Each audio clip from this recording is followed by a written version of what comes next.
अब एक बहुत रोचक खबर है और ब्यूरोक्रेसी में उस अफसर का काफ़ी नाम भी है।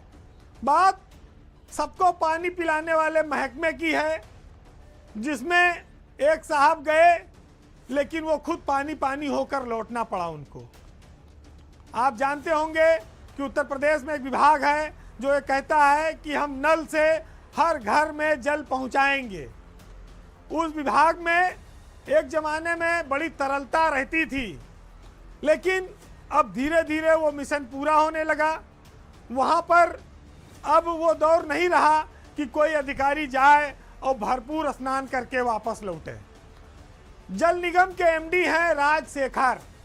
राजशेखर को अनुराग श्रीवास्तव जो प्रमुख सचिव हैं, उन्होंने कुछ दिन पहले जल जीवन मिशन का ईडी का चार्ज दिया था, यानी कि राजशेखर के पास दोहरा चार्ज आ गया था। अब अचानक से राजशेखर को संट कर दिया गया।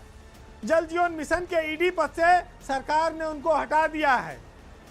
ऐसा क्यों हुआ मैं आपको आगे बताऊंगा, लेकिन आप ये जान लीजिए कि उत्तर प्रदेश में जल जीवन मिशन जो है उसका 95% काम पूरा हो चुका है। योजना अपने एकदम अंतिम समय में है और योजना जब पूरी हो जाती है तो खजाना खाली हो जाता है। तो राजशेखर की तैनाती एकदम आखिरी वक्त में ईडी के पद पर हुई।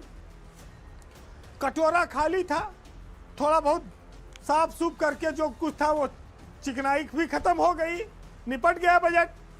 ज़्यादा हाथ पैर चलाने की कोई गुंजाइश नहीं थी।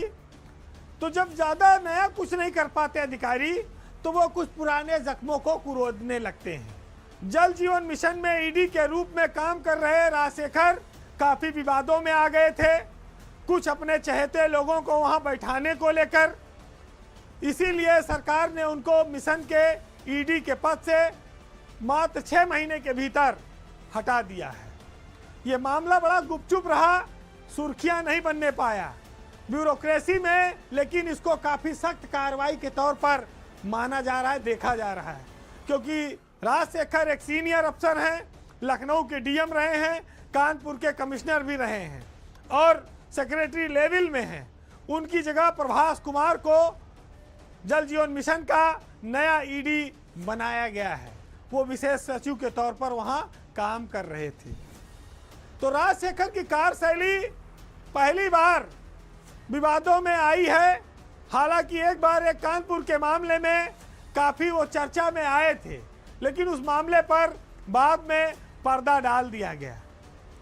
बताया जाता है कि राजशेखर की वजह से मिशन में काफ़ी तनातनी का मामला चलने लगा था। मुख्यमंत्री और मंत्री के आदेशों पर भी उन्होंने अड़ंगा लगाना शुरू कर दिया था। प्रमुख सचिव अनुराग श्रीवास्तव द्वारा इस मामले में कई बार उनसे सवाल जवाब भी किया गया था।